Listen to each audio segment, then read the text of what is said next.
but instead makes extensive use of allied proxy groups, including the Houthis in Yemen, Hezbollah in Lebanon, Hamas in Palestine, and various Shia militant groups in Iraq and Syria. These groups have collectively studied American military behavior and tactics, and their strategy is not simply to target American soldiers, but to disrupt the broader American power structure and the global economic system supporting it. Instead of attacking the United States directly, they often target countries that form the economic backbone of American influence, particularly the Gulf Cooperation Council states such as Saudi Arabia, the United Arab Emirates, Qatar, and Bahrain. Iran's strategy is considered dangerous because it focuses not only on military bases, but also on critical energy infrastructure and water systems. Many Middle Eastern countries have limited natural freshwater resources and depend heavily on desalination plants that convert seawater into drinking water, with more than 60% of their supply coming from these facilities. Professor Sun illustrated this with a striking example.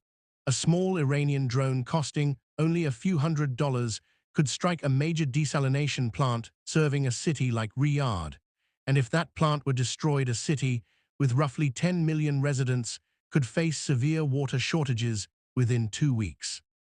At the same time, Iran has threatened or attempted to disrupt the Strait of Hormuz, one of the most important maritime routes in the world, through which a large portion of global energy and food supplies for Gulf states passes. While many people assume such tensions would only cause inflation or economic instability, the argument is that prolonged disruption could threaten the economic stability of countries like Saudi Arabia and the United Arab Emirates.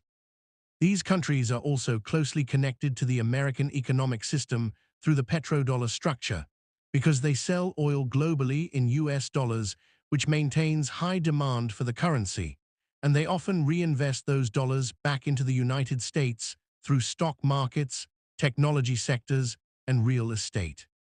In recent years, large investments from Gulf states have also flowed into artificial intelligence infrastructure and data centers in the United States, so a disruption in their oil revenue could potentially reduce that investment and affect American financial markets.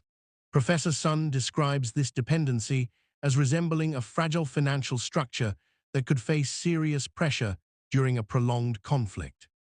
Another question raised is why the technologically advanced American military struggles to counter inexpensive drones. One explanation is that much of the U.S. defense infrastructure was designed during the Cold War era, when military competition focused on extremely advanced and expensive